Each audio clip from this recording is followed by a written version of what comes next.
آج کی کہانی حسن کی دولت۔ اب وہ پہلے جیسا روپ تو نہ رہا تھا۔ عمر اور وقت کے گزرنے کی اصلی تصویر کو دلا دیا تھا، مگر آج بھی آئینے کے سامنے ٹھہر کر اپنا جائزہ لیتی ہوں تو نکھری نکھری صورت دیکھ کر اللہ کا شکر ادا کرتی ہوں کہ اس نے مجھے لاکھوں میں ایک بنایا۔ اس نے حسین چہرے کو دشمنوں کے ہاتھوں سے جھلسنے سے بچا لیا۔ یہ بہت دور کی نہیں بلکہ 10 برس پہلے کا قصہ ہے۔ ان دنوں مجھ پر کچی کلیوں سا روپ تھا، خوبصورت سی رنگت اور آنکھوں میں بڑے نیلے سے ڈورے، اور ان دنوں کو جو دیکھتا وہ دیوانہ ہو جاتا، لیکن مجھے اپنے حسن کے صحرا انگریزی قطع احساس نہیں تھا۔ میں اپنی خوبصورتی کے جادو سے ناواقف تھی۔ ان ناواقفیت میں میری اماں کا گہری تربیت تھی کا ہاتھ، جب سارا زمانہ مجھے حور شمائل کر دیتا مگر اماں مجھے بدصورت اور نکمی کہہ کر دھتکار دیتی۔ انہوں نے بڑے دنائی سے کبھی محسوس نہ ہونے دیا تھا کہ میں غیر معمولی طور پر حسین ہوں۔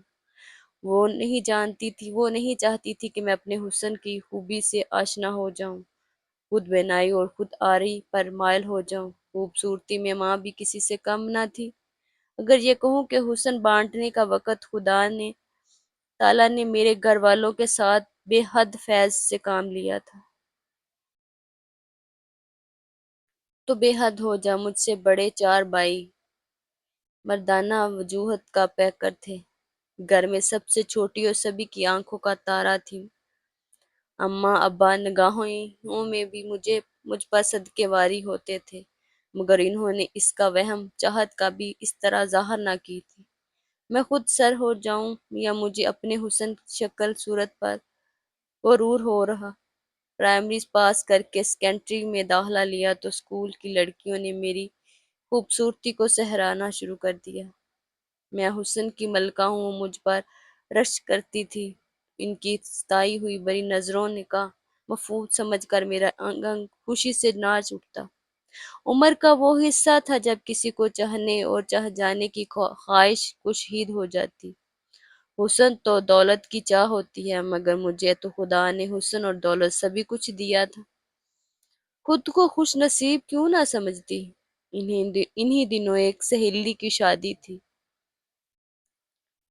ایان سے میری ملاقات، وہ سہیلی کا چچا زاد بھائی تھا، بڑی شادی سے اور کھاتے پیتے گھرانے کا لگتا تھا۔ شادی کی ہنگامی میں وہ بڑھ چڑھ کر حصہ لے رہا تھا۔ ثانیہ میری بچپن کی سہیلی تھی۔ امی مجھے اس سے ملنے سے کبھی نہ روکا تھا، اس لیے گھر جایا کرتے تھے۔ اس لیے کہ گھر اس کی شادی ان دنوں میں میرے اس کے ہاں آنا جانا لگا رہا۔ وہاں ایان بھی ہوتا، تبھی اس سے آئے دن ملاقات ہو جاتی۔ یہ رسمی ملاقات چند دنوں میں ہی ایک نئے رنگ میں ڈل گئی۔ شادی کا ہنگامہ سر پر آ گیا، لیکن میری ایان سے ملاقاتیں جاری تھی۔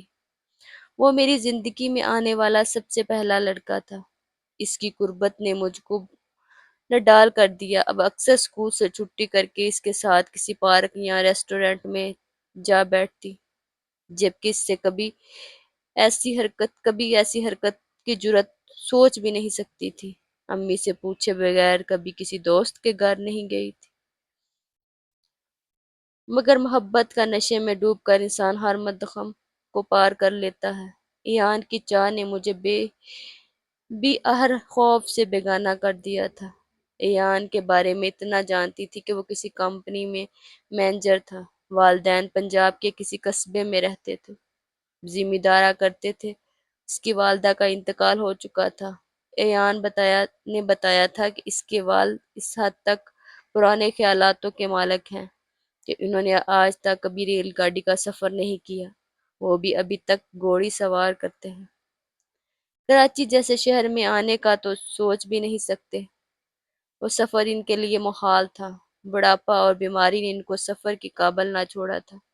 جب ماں کو علم ہوا کہ میں ایان سے شادی کی خواہشمند ہوں تو انہوں نے طریقے سے اپنے طور پر اس رشتے کا تذکرہ میرے بھائیوں سے کیا، تو وہ قطع راضی نہ ہوئے۔ کہ میں اپنے 4 بھائیوں کی اکلوتی بہن تھی۔ بھلا یہ لوگ کیوں میرا ہاتھ کسی غیر خاندان تنہا نوجوان کے ہاتھ میں دیتے؟ گھر والوں اس کے ساتھ نہ تھے تو بھائی ایان کو لاوارث کہہ کر پکارتے تھے۔ کہتے تھے کہ انتہا آنے والا لاوارث ہوتا ہے۔ ایسے میں بہن دیکھ کر کیا ہم اپنی بہن کو بے سہارا کر دیں گے؟ گھر والوں کے لفظ پر میں بمال احتجاج کر سکتی تھی، لیکن مسلسل خاموش اور گمسم سی رہنے سب سمجھ گئے کہ میں رشتے کے ٹھکرانے پر افسردہ ہوں۔ جب ایان کا رشتہ میرے بھائیوں نے رد کیا تو اس کی ہمت نہ ہاری۔ اس نے امی سے رابطہ رکھا اور یوں ہمارے گھر کی دہلیز پر اتنی بار اماں کے قدموں میں حاضری دی۔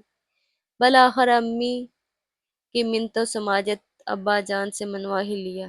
کیا بذریعہ اس رشتے میں کوئی خرابی نہ تھی، سوائے اس اعتراض کے کہ ایان کے باپ اس شادی میں شریک نہ ہو سکتا تھا۔ وہ اس تھوڑے سے ٹکانے سے نکلتے نہ سکتے تھے۔ بڑے شہروں کی لڑائی نظروں میں آزاد خیال تھی، جو کہ دیہات کی بہو بننے کے قابل نہ تھی۔ ماں بھائیوں کو بھی سمجھ آتی بیٹی کو اچھے رشتے کا آج کل ملنا مشکل ہے۔ ایان کی کوئی خرابی نہیں ہے رشتے کو، کیونکہ تم لوگوں کو گھر بیٹھے مل رہا ہے اچھا رشتہ، اور کیا چاہیے؟ تب جا کر سب رشتے پر راضی ہو گئے۔ یوں 4 ماہ بعد ہماری دھوم دھام سے شادی ہو گئی۔ 6 ماہ بعد ایان نے مجھے شہر اپنے رشتہ داروں کے گھر میں رکھا، پھر گاؤں کی چلنے کی خواہش ظاہر کی۔ مجھے بلایا، کیا اعتراض ہو سکتا تھا؟ میں تو خود اپنے سسرال والوں سے ملنے کو بے حد اقرار تھی۔ جستجو تھی کہ دیکھوں یہ کیسے لوگ ہیں۔ میں نے کبھی گاؤں نہیں گئی تھی۔ سرسبز کھیت، یہ ندیاں اور بلندیاں، سر گرانے والی چنیوں کو، دریاؤں کو لہروں سے، موسم سے دیاتی بہاریں، ایسے تو بس فلموں اور ڈراموں میں ہی دیکھا تھا میں نے۔ کچھ دیکھتا تھا تو جیون ساتھی نے خود اس دن سے جنت کو دکھانے کی پیشگوئی کی تھی تو دل اچھلنے لگا۔ شادی کے بعد پہلی بار ہم سسرال جا رہی تھی۔ دل خوف زدہ بھی تھا، لوگ شادی میں نہ آئے تھے، خدا جانے اب کیا سواگت ہوگا، کیسے پیش آئیں گے۔ سنا تھا کہ دیہاتی محبت والے اور سیدھے سادے ہیں، مگر اس اندیشہ تھا وہ بہو کے روپ میں ایک شہری لڑکی کو کیسے قبول کریں گے۔ ان کو یہ دیکھ ہوگا اپنے بیٹے کے سر پر سرا نہ سجا پائے۔ اس خدشے کا ذکر ریان سے کیا تو اس نے ہنستے ہوئے کہا، پاگل ہو گئی ہو؟ میرے ابا جان بے حد مہربان ہیں، اچھے انسان ہیں۔ یہ شادی میں ان سے اجازت لے کر کے بغیر نہیں کی۔ کراچی آنے سے معذور تھے، وہ بڑھاپے کی وجہ سے ہماری شادی میں شرکت نہیں کر سکے، مگر وہ ہم سے ناراض نہیں ہیں۔ تم جیسے پڑھی لکھی چاند جیسی بہو کو پا کر وہ ہونہار ہو جائیں گے۔ اتنی باتیں سن کر میں تھوڑی مطمئن سی ہو گئی۔ اپنے والد کی دلچسپ باتیں بتاتے ہوئے میں ان کی باتوں میں کھو گئی۔ اس ہفتے وہ مجھے لے کر اپنے آبائی قصبے پہنچ گیا۔ دوستوں کے دستور کے مطابق انہوں نے مجھ سے سر سے پاؤں تک خود کو ایک بڑی سی چادر میں لپیٹنے کو کہا۔ میں نے ایان کے حکم کی تعمیل کی اور ہم گاؤں پہنچ گئے۔ کچے مکانات پر مشتمل ایک آبادی تھی جس کی طرف یہ کھیت تھے، اور اس علاقے میں میرے سسرال کے رشتہ دار بھی بیٹھے ہوئے تھے۔ راستے میں جو بھی ملتا ایان کو جھک کر سلام کرتا، نیاز مندی سے خیرات پوچھتا، اور نیم پکار سڑک پر کافی دور سفر کرنے کے بالآخر کھیتوں کے درمیان سرخ پختہ اینٹوں بنا ایک بڑا سا مضبوط گھر کے سامنے ہمارا تانگا جا کر رکا۔ بستی دیوار پکا بھی اندر پہنچا بھی نہ پایا کہ ہمارے آمد کی خبر ہر طرف پھیل گئی۔ ادھر ادھر کے گھروں سے لوگ نکل پڑے۔ ایان بھائی آ گئے ہیں کا نعرہ باہر زبان پر تھا۔ ایان مجھے کو ساتھ لے کر سیدھا اپنے بابا جان کے کمرے میں گیا۔ سفید پٹی سے بنی ہوئی رنگین پاؤں والی پلنگ پر جیسے تکیے لگائے ہوئے اور بیٹھے ہوئے تھے۔ پرنگاہوں تکیے سے ٹیک لگائے ایک تندرست تہمت شخص پہن کر بیٹھا، قریب ہی چمکتا ہوا حقہ رکھا ہوا تھا جس کو چلم بھی کہتے ہیں۔ چلم کی درجہ ان کی انکم میں دبی ہوئی تھی، سفید لنگی کرتے میں ان کے دبے ثابت کر رہے تھے، لباس کی نفسیات میں جلا پن اور ان کی طمیعت کو ظاہر کرنے کی کافی حد تک تھا۔ ایان ادب سے جھک کر ان کے سلام کیا، پھر دمی سی لہجے میں نگاہ اٹھا کر میری طرف کہا، اور یہ آپ کی بہو ہے، اسلام کہنے آئی ہے۔ انہوں نے دو بری ایک گہری نگاہ مجھ پر ڈالی، پھر میرے بارے میں ایک لفظ بھی نہ ان کے منہ سے نکلا، صرف یہ کہا تو اچھا ہے۔ میں سر جھکا چند سیکنڈ کھڑی رہی تو ایان گویا ہوا، ابا جان کیا حکم ہے، اپنے کمرے میں لے جاؤں اسے؟ ٹھہر ٹھہر کر وہ چبا چبا کر انہیں لفظ ادا کر رہا تھا۔ میرے آنسو پلکوں تک آ گئے کہ سسر نے پہلی بار دیکھ کر مجھے دوا بھی نہ دی، شاید ان کا یہی طریقہ تھا۔ مجھے کمرے میں بٹھا کر چلا گیا۔ اس کے بعد اونچی آوازوں سے ان کی باتوں کرنے کا ہنگامہ مجھے سنائی دینے لگا۔ وہ اپنی ماروی زبان میں گفتگو کر رہے تھے، جسے دونوں میں کچھ تکرار ہو رہی اور مجھے صرف آواز سنائی دے رہی تھی، مگر گفتگو کے معنی سمجھ نہ پا رہی تھی۔ میں نے کمرے کی ایک طرف کونے میں کھڑی تھی، اسی سننے میں ملازمہ مجھے شربت دینے آئی۔ میں نے اس سے پوچھا کہ کیا ہو رہا ہے، جھگڑا ہو رہا ہے کیا؟ نہیں بھی، یہ ایسے ہی بولتے ہیں، ذرا اونچی آواز میں، آپ پریشان نہ ہو۔ ذرا دیر بعد آئے ہیں نا؟ چہرہ سرخ اور تما سرخ ہوا پڑا تھا۔ میں نے اس سے ہو کر سوال کیا، کیا ہوا ہے، کچھ برا بلا کہا آپ کے ابا جان نے؟ نہیں، وہ بہت اچھے ہیں، ایسی کوئی بات نہیں، مجھ میں ہی خرابی ہے، ذرا ذرا سی بات پر الجھ جاتا ہوں۔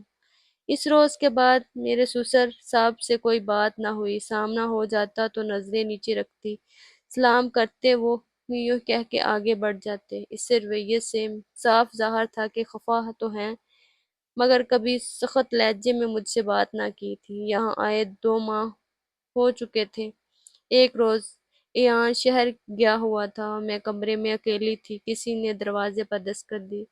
میں اٹھ کھڑی ہوئی، دروازے پر دیکھ کر حیران رہ گئی۔ ایک نوجوان اس کے والدہ سامنے کھڑی خاتون میرے سسر کی بہن تھی اور ساتھ ان کا بیٹا 25 سال کا ظفر۔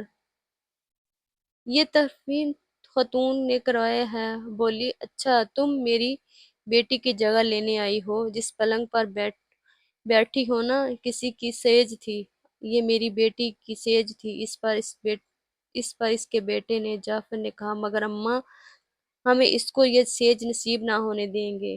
ماں بولی، چپ رہو، اس کا قصور نہیں، قصور تو ایان کا ہے، اس کا کیا لینا دینا؟ کیوں نہیں، اسی تو فساد کی جڑ ہے، اگر میری بہن کو کچھ ہو گیا تو میں ان دونوں کو نہیں بچاؤں گا۔ نوجوان کے تیور خطرناک لگ رہے تھے۔ اس کی ماں نے بازو سے اسے پکڑا اور کھینچ کر باہر لے گئی۔ یہ میری ایان کے قریب رشتہ داروں سے پہلے ملاقات تھی۔ سسرال والوں سے ملنے کا شک تھا، جو میرا شوق تھا وہ تو دل میں ہی بیٹھ گیا۔ 8 بجے دوبارہ دروازہ کھلا اور ظفر ہاتھ میں بوتل لیے دوڑا میرے کمرے کے میں داخل ہوا۔ اس کے چہرے پر وحشت بھرا تھا۔ بولا، جانتی ہو میری بہن ایان کی 10 برس سے منگنی ہوئی تھی، مگر اس نے اس کی زندگی کی خوشیوں کو رول کر رکھ دیا ہے تم سے شادی کر کے۔ ابھی وہ 17 برس کی ہے، اس کی عمر میں خوشی کا منہ دیکھنے کی بجائے میت کو گلے لگا لیا ہے، اس نے کالا پتھر پی لیا ہے، یہ ہسپتال میں جنگ لڑ رہی ہے۔ حیرت سے جعفر کی باتیں سن رہی تھی، وہ طیش میں دیوانہ لگ رہا تھا۔ میں نے پہلی بار اس کی زبان سے کالا پتھر کا نام سنا تھا۔ میں نہیں جانتی تھی دیہات میں یہ لوگ کسے کہتے ہیں اور یہ کس چیز کے کام آتا ہے۔ بہرحال یہ اندازہ ہو گیا تھا کہ یہ جان لیوا ہو سکتا ہے۔ وہ ایان کی بچپن کی منگیتر تھی، اس سے خودکشی کی کر لی اور پتھر پی لیا، لیکن میں اس چیز سے لا علم تھی، مجھے نہیں پتا تھا کہ اس کی پہلے سے منگنی بھی ہو چکی ہے۔ وہ لڑکی ایان کی پھپھو کی بیٹی تھی۔ 14 سال کی تھی اس کی منگنی ہوئی تھی اور 2 سال اس کے نکاح میں رہی ہے، یان کی مجھ سے شادی کر لی تو اس وجہ سے اس لڑکی نے پتھر پی لیا اور وہ ہسپتال میں آخری سانس لے رہی تھی۔ اے میرے خدایا، مجھے اس بات کا بالکل بھی پتہ نہیں، میرے تو پاؤں تلے سے زمین نکل گئی کہ ایسا بھی ہو سکتا ہے۔ بھائی صاحب مجھے کچھ معلوم نہیں، ایان مجھ سے یہ سب کچھ بتاتا ورنہ میں کبھی اس سے شادی نہ کرتی، مگر وہ جیسے میری آواز ہی نہیں سن رہا تھا۔ اس نے فوراً پیچھے مڑ کر دیکھا اور تیزاب کو میری طرف پھینکنے کی کوشش کی، مگر وہ کسی چیز سے ٹکرایا اور نیچے خود ہی جا گرا اور تیزاب کی ساری بوتل اس کے اوپر، کپڑوں اور چہرے پر گر گئی اور میں بچ گئی۔ وہ خود ہی چلاتا رہا۔ کیسے ختم کر یان مجھے لینے آئے مگر میں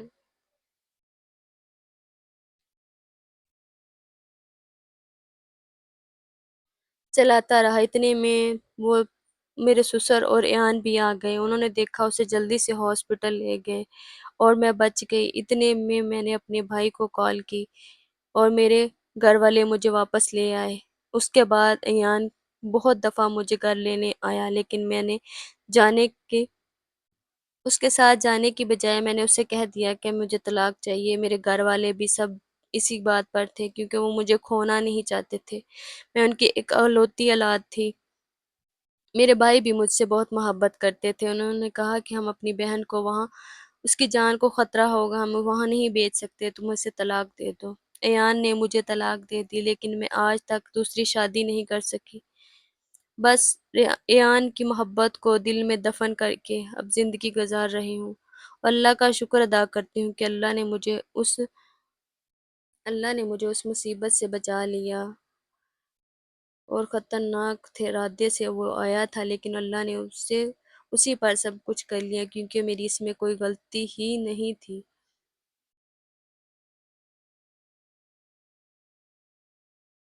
مگر میں سمجھتی ہوں کہ بہت زیادہ خوبصورتی بھی جان کے لیے خطرہ بن جاتی ہے، جیسے دولت کے پیچھے لٹ لگ جاتی ہے نا، ویسے اچھی صورت کے پیچھے بھی بری میلی نگاہیں لٹ کر کی طرح بن کر پڑ جاتی ہیں۔ سوچیں خدا خواستہ اس روز اگر میں وہ لڑکا اپنے ارادے میں کامیاب ہو جاتا تو میرے حسن کا کیا حال ہوتا۔ آج بھی آئینہ دیکھتی ہوں تو یہ سوچتی ہوں، سوچ کر شکر ادا کرتی ہوں کہ وہ اپنے میری صورت بگڑنے سے بچ گئی ہے۔